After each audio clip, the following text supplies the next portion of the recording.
Imagine walking a red carpet at the absolute peak of your career, feeling just a little bit under the weather. Less than 24 hours later, your entire physiological system is shutting down. The entertainment industry demands invincibility, conditioning actors to mask their pain and power through grueling schedules. But biology doesn't respect a production timeline. Today, we uncover the tragic stories of 14 Hollywood stars taken down by sepsis. From a 32-year-old rising star to a global superhero, discover how a microscopic breach bypassed world-class medical care, turning their relentless dedication into a deadly trap. Number 1. Jim Henson. In early May 1990, Jim Henson was experiencing severe chills and coughing up blood, but he still got on a plane to New York to continue working on a project. That single decision highlights a specific reality of the entertainment industry: the deep-seated conditioning that the show must go on, no matter what your body is telling you. Henson was managing a massive creative empire. He was known for working 18-hour days and had a reputation for never complaining. When you are the central pillar of a production machine, calling in sick often feels less like taking care of yourself and more like letting hundreds of people down. So, when he started feeling intensely fatigued, he applied the industry standard. He downplayed it. He told his family he just had a bad flu and needed to sleep it off in his hotel room. He actively resisted going to a hospital, reportedly saying he didn't want to be a bother to anyone. But sepsis doesn't care about production schedules or professional courtesy. It thrives on dismissal. What Henson assumed was a manageable viral bug was actually an aggressive Streptococcus bacterial infection. While he was trying to rest and power through, the bacteria was multiplying rapidly. This is the core mechanism of the condition. It turns the body's own immune response into a destructive, systemic force. By the time his breathing became labored enough that he finally agreed to seek emergency care, the infection had evolved into toxic shock. The medical intervention at the hospital was immediate, flooding his system with broad-spectrum antibiotics. But the physiological cascade had already passed the point of reversal. In severe sepsis, blood pressure plummets, stripping major organs of the oxygen they need to function. Over the next 24 hours, his kidneys and heart began to fail. He died at age 54. The medical consensus later suggested that going to the hospital even a few hours earlier might have altered the outcome.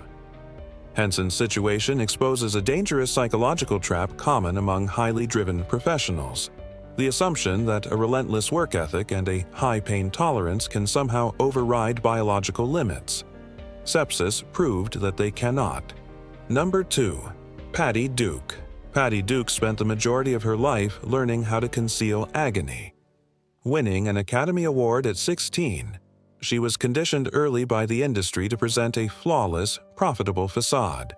For decades, she masked severe, undiagnosed bipolar disorder to keep her career intact, becoming an expert at enduring internal distress while the cameras rolled.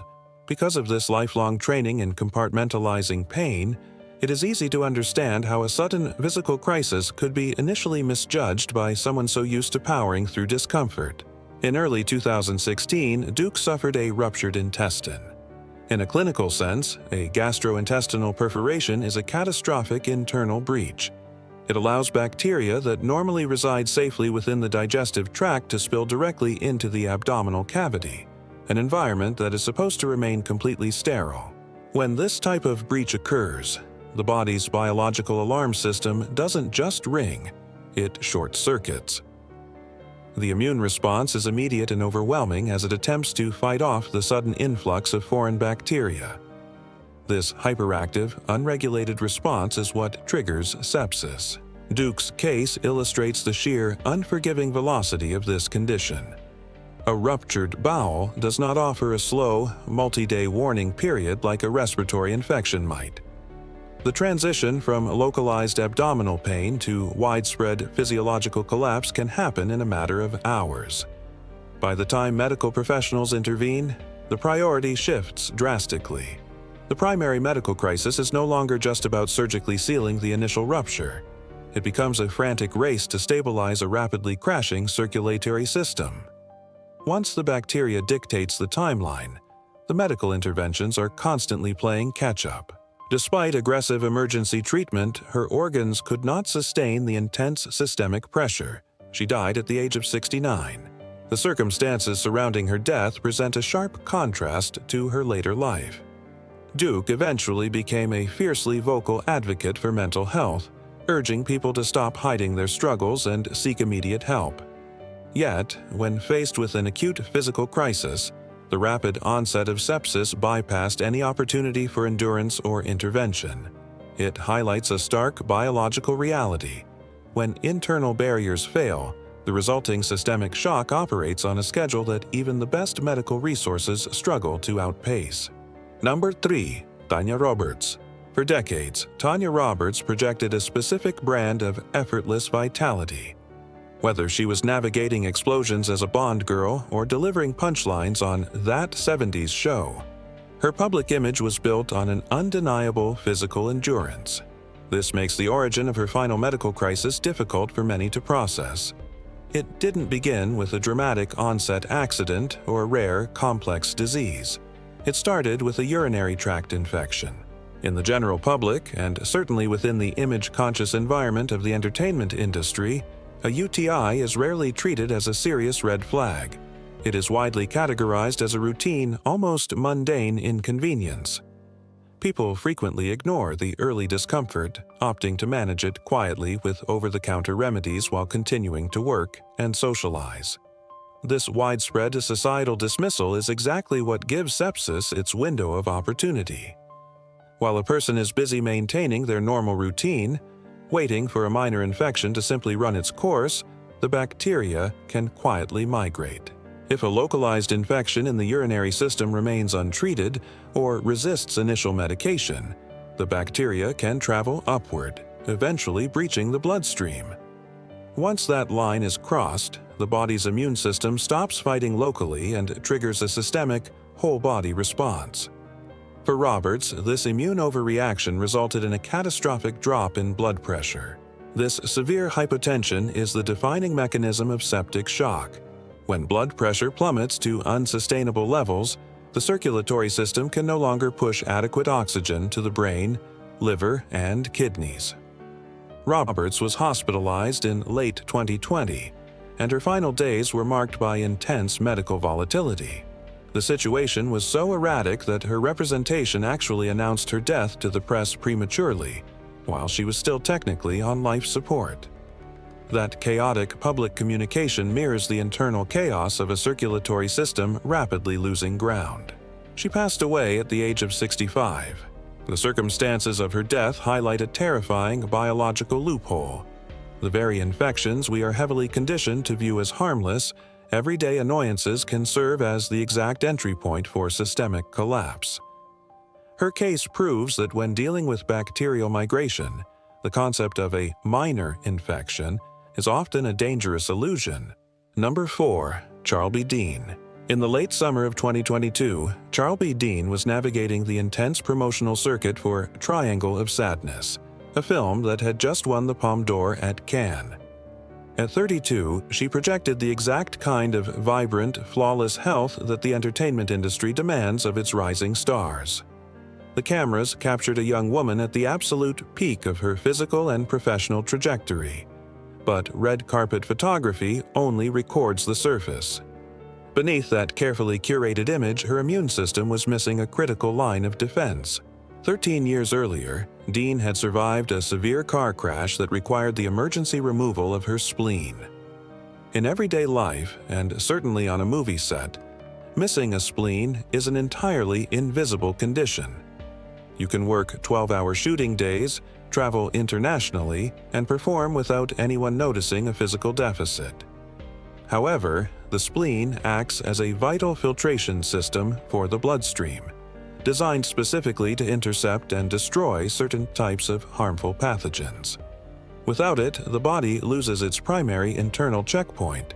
This hidden biological vulnerability eventually intersected with a common bacteria called Capnocytophaga, which naturally resides in the mouths of dogs and cats.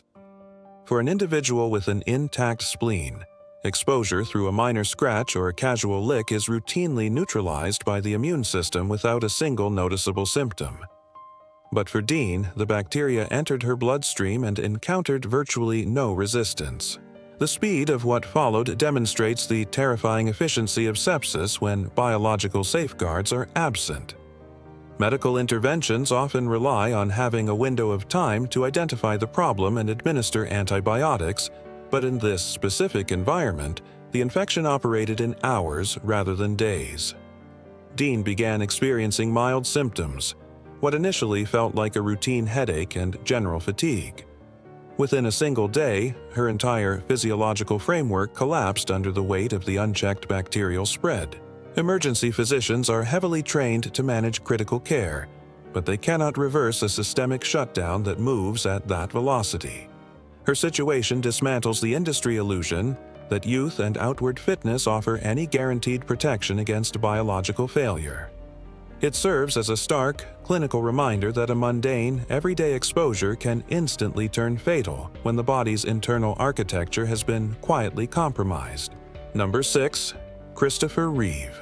For nearly a decade following the 1995 riding accident that left him paralyzed from the neck down, Christopher Reeve was the definitive public face of medical resilience. He directed films, lobbied Congress, and maintained a grueling travel schedule that would exhaust a fully mobile person. The public saw a man who seemingly embodied the invincibility of his most famous role, Superman. But behind closed doors, navigating quadriplegia requires endless, meticulous biological maintenance that the cameras never capture. When a person is paralyzed, they lose the natural sensory feedback that tells the brain to shift their body weight. The skin, which serves as the immune system's primary physical barrier, is subjected to constant, unrelenting mechanical pressure. Because Reeve carried the immense pressure of projecting hope and progress to the world, the daily, unglamorous reality of preventing skin breakdown remained entirely out of the spotlight. In the fall of 2004, Reeve developed a pressure ulcer. In a healthy, mobile patient, a surface wound is usually a manageable issue. In a patient managing a severe spinal cord injury, it represents a critical structural breach in a highly vulnerable system. An infection took hold in the wound. Despite his access to the highest tier of medical care available, the bacteria successfully evaded local treatments and crossed into his bloodstream. This highlights the ruthless efficiency of sepsis. It does not negotiate with wealth, willpower, or world-class medical teams once it achieves systemic circulation. Because Reeve's nervous system and biological responses were already permanently altered by his paralysis, his body's reaction to the circulating bacteria was highly volatile. The infection triggered an extreme system-wide inflammatory response, rapidly destabilizing his cardiovascular system. The ensuing shock caused his blood pressure to collapse, leading to a sudden cardiac arrest at his home. He fell into a coma and died the following day at the age of 52. Reeve's death dismantles the comforting idea that immense resources and an iron will are always enough to hold off biological failure. It demonstrates that when a patient is already operating on a fragile physiological baseline, a seemingly routine physical vulnerability can become the exact entry point for an unstoppable systemic collapse. Number 7. Bernie Mac. For a stand-up comedian whose entire brand was built on explosive, commanding delivery, lung capacity isn't just a biological necessity. It is a primary professional tool. Bernie Mac projected a persona of absolute, unshakable dominance on stage and on screen. But beneath that booming voice and high-energy performance style, his respiratory system had been quietly fighting a long-term battle entirely out of the public eye. For years, Mac managed sarcoidosis, an inflammatory disease that causes tissue damage, particularly in the lungs. In the entertainment industry, when a publicist announces that a star's chronic illness has gone into remission, the public and the studios generally assume the problem is permanently solved. The expectation is an immediate return to a grueling production schedule. Mac did exactly that, continuing to headline major films and television shows. However, biological remission simply means the active inflammation has stopped. It does not erase the structural scarring left behind. His lungs were functional, but their defensive baseline was fundamentally compromised. This invisible deficit set the stage for a catastrophic biological chain reaction in the summer of 2008. Mac contracted pneumonia. In a healthy adult, pneumonia is a significant but typically manageable hurdle. For a patient with historical lung damage, it is an immediate, critical threat. While the exact details of his initial symptom management remain private, the reality of a working actor is that rest is rarely the first option taken. As the lung infection worsened, the bacteria breached the localized boundaries of his respiratory system. The resulting systemic immune response, sepsis, acted with brutal efficiency. When sepsis is triggered by pneumonia in a compromised patient, the decline is heavily accelerated. The body's aggressive attempt to fight the infection ends up flooding the system with excess inflammation, destabilizing blood pressure and starving the organs of oxygen. Despite weeks of intensive care, aggressive treatment, and mechanical ventilation, his physiological framework could not regain its equilibrium. He passed away at the age of 50. Mac's medical timeline exposes a dangerous misunderstanding about chronic illness in high-pressure careers. A body that has endured a long-term disease carries hidden structural deficits, regardless of how energetic the outward performance remains. When a common secondary infection strikes, sepsis doesn't just present a new challenge, it ruthlessly exploits the old scars. Number 8. Jeff Conaway. For much of his later career, Jeff Conaway's physical health was treated less like a private medical reality and more like public entertainment. Best known for his energetic roles in Grease and Taxi, his subsequent decades were marked by severe, highly publicized substance dependency. The media focused relentlessly on his behavioral struggles and appearances on reality television, turning his physical decline into a tabloid spectacle. What went largely unaddressed in the public eye was the profound, invisible damage this sustained physical trauma was inflicting on his baseline immunity.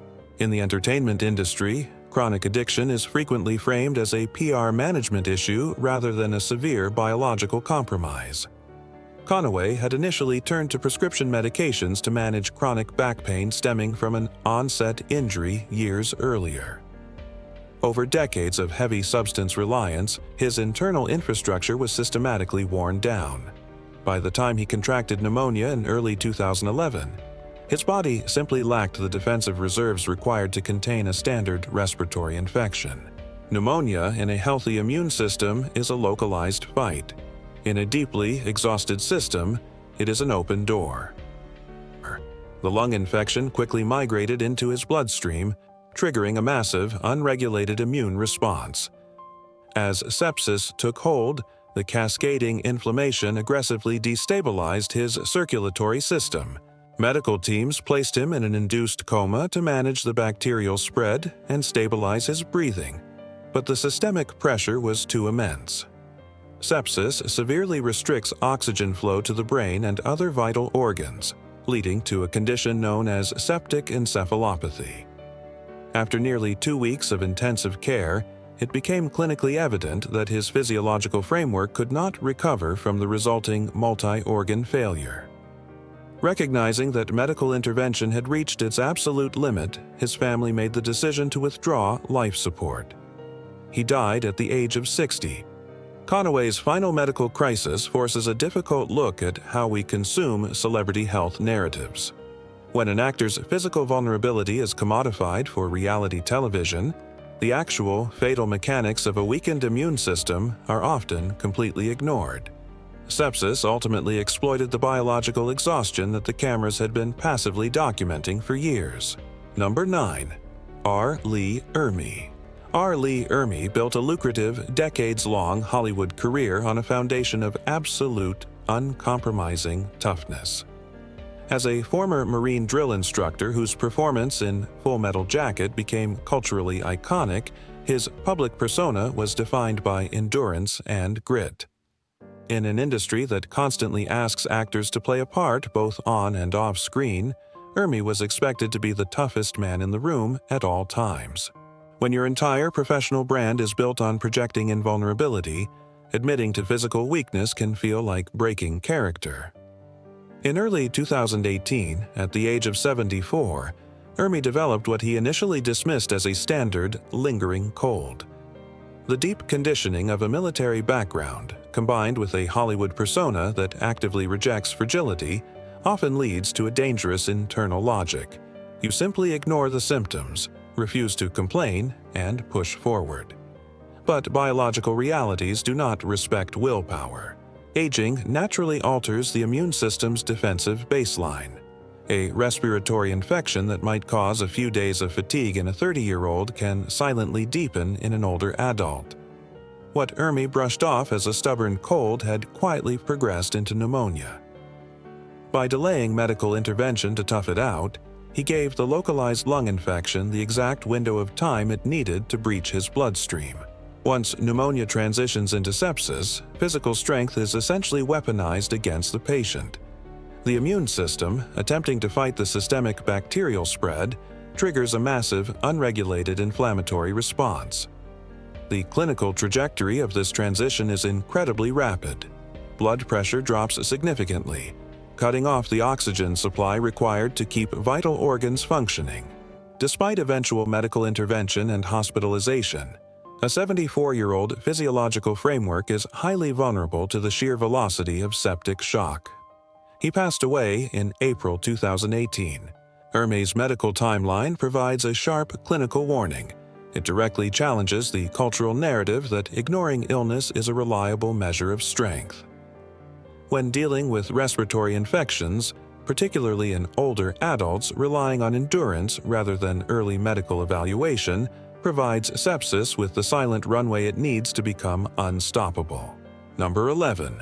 Nick Cordero. Broadway requires the cardiovascular stamina of a professional athlete.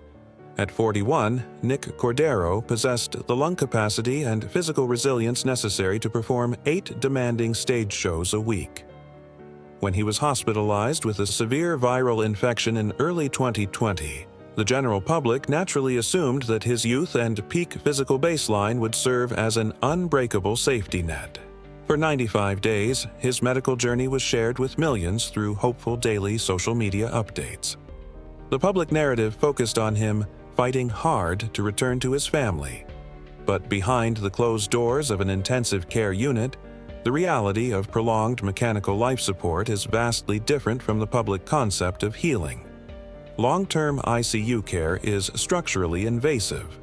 Every ventilator tube, intravenous line, and external bypass machine required to keep a critical patient alive simultaneously breaches the body's natural physical barriers. Cordero's primary infection triggered severe circulatory complications, which led to deep blood clotting and eventually necessitated the amputation of his right leg. While external attention remained fixed on the original virus and his visible physical loss, a secondary threat was actively exploiting his compromised state. When a physiological system spends months battling a primary critical illness and enduring major surgical trauma, the immune reserves become entirely depleted. In this exhausted environment, standard hospital-dwelling bacteria face virtually no internal resistance. They easily infiltrated his bloodstream. The ensuing sepsis did not strike as one sudden, unexpected emergency. It emerged as a relentless, overlapping cascade of systemic pressure. The bacterial spread triggered wide-scale inflammation, aggressively destabilizing a cardiovascular system that was already heavily reliant on machines.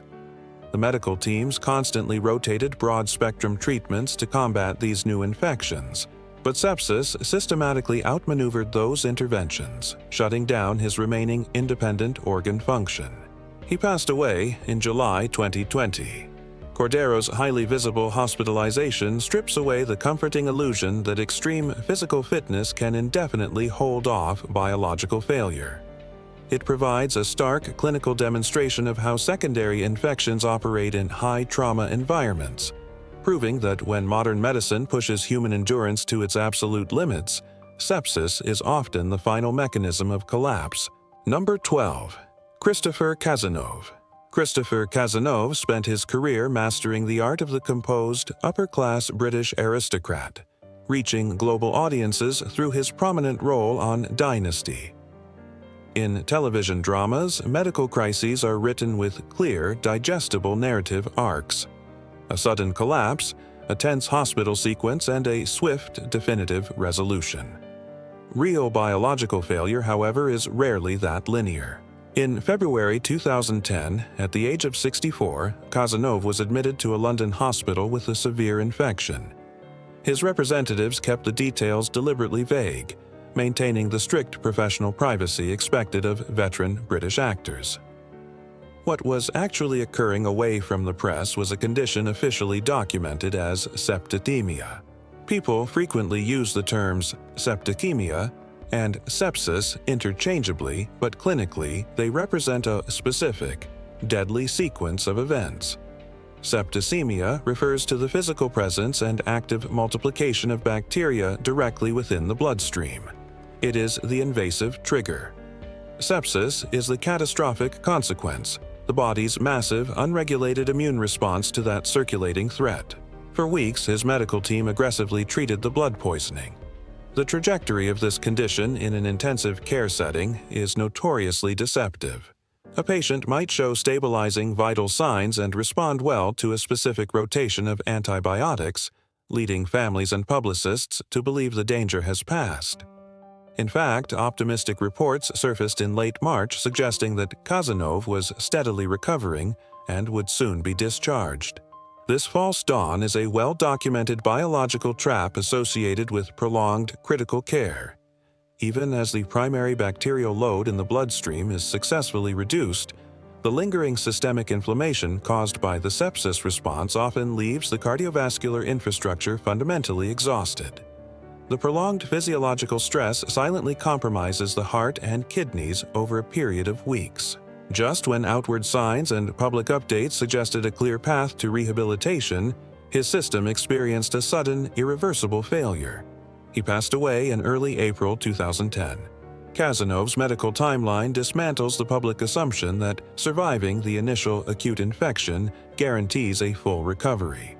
It demonstrates how a prolonged battle with septicemia can quietly erode a patient's internal baseline, turning a hopeful period of medical stability into a rapid, unstoppable collapse. Number 13. Charlie Robinson. Charlie Robinson spent years as a stabilizing presence on television, most notably as the perpetually cheerful court clerk Mac on the hit sitcom Night Court. In the later stages of his career, he continued to take on demanding stage roles and television guest spots well into his 70s. The entertainment industry places a high premium on this kind of visible longevity, often praising veteran actors for their relentless work ethic. However, maintaining that steady, reliable public image frequently requires hiding an exhausting private reality. In 2021, at the age of 75, Robinson was quietly undergoing treatment for rare glandular cancer. The cultural narrative surrounding cancer in the public eye often focuses heavily on the primary tumor, framing the medical journey as a straightforward battle against a single disease. But behind closed doors, the daily reality of oncology treatment is largely about navigating a biological minefield. Treatments designed to eradicate cancer cells inherently dismantle the body's natural defenses. They aggressively suppress white blood cell production, effectively stripping away the internal checkpoints that normally neutralize everyday pathogens. This leaves the patient fundamentally defenseless against secondary threats. During a hospital admission to manage his ongoing condition, Robinson contracted an infection. A clinical environment, while absolutely necessary for oncology care, is also a concentrated hub for complex bacteria. For a patient with an intact immune system, a hospital-acquired infection is a frustrating complication. For a patient whose immune reserves have been entirely wiped out by cancer therapy, it is an open door. Without any internal resistance, the bacteria rapidly infiltrated his bloodstream. The ensuing septic shock did not occur because his immune system mounted a chaotic defense, but rather because his physiological framework simply collapsed under the unchecked bacterial spread. The systemic infection aggressively destabilized his blood pressure, cutting off circulation and leading to a rapid multi-organ failure that his weakened body could not reverse. He passed away in July 2021. Robinson's medical timeline provides a stark look at the hidden vulnerabilities of chronic disease management. It highlights a clinical paradox often ignored in optimistic public health updates. The very treatments required to combat one lethal condition can leave a patient completely exposed to the silent, immediate escalation of sepsis. Number 14. Brian Dennehy. Brian Dennehy physically filled a room. Standing at 6'3" and carrying a massive, imposing frame, his physical presence was the absolute cornerstone of his acting identity. From playing the ruthless sheriff in First Blood to dominating Broadway stages, he built a 50-year resume, projecting uncompromising authority and undeniable strength. When an actor's entire public brand relies on being the most robust, immovable figure on screen, the natural biological decline that comes with aging is often masked, heavily managed, or simply ignored. In April 2020, at the age of 81, Dennehy was managing a respiratory condition. In the later stages of life, both patients and their environments frequently treat respiratory vulnerabilities as routine maintenance. You manage the cough, you slow down your schedule slightly, and you expect the body to eventually handle the rest. But an aging immune system lacks the aggressive, immediate defense mechanisms of a younger physiological framework. A localized respiratory issue in an 80-year-old patient provides a quiet, often unresisted pathway for bacteria to cross into the bloodstream. Once that systemic breach occurs, the body's delayed immune response suddenly shifts into an erratic overreaction. This is how sepsis typically operates in elderly populations. It does not need to announce itself with a dramatic, visible injury. It simply exploits the natural wear and tear of an older respiratory system. Once the bacteria-triggered sepsis, the resulting systemic inflammation aggressively destabilized his cardiovascular infrastructure. For a man of his size and age, a sudden sepsis-induced drop in blood pressure places an unsustainable burden on the heart, forcing it to work exponentially harder just to push oxygen to the vital organs. This extreme, system-wide physiological stress culminated in sudden cardiac arrest. He passed away at his home in Connecticut. Given the timing of his death in the spring of 2020, his family was quick to release a statement clarifying that his passing was not related to the global pandemic, but rather the direct result of sepsis stemming from a separate infection. Dennehy's clinical timeline highlights a critical reality in older patients. An imposing physical stature offers no internal defense against a microscopic breach. His case illustrates how sepsis turns everyday respiratory ailments into an immediate cardiovascular crisis.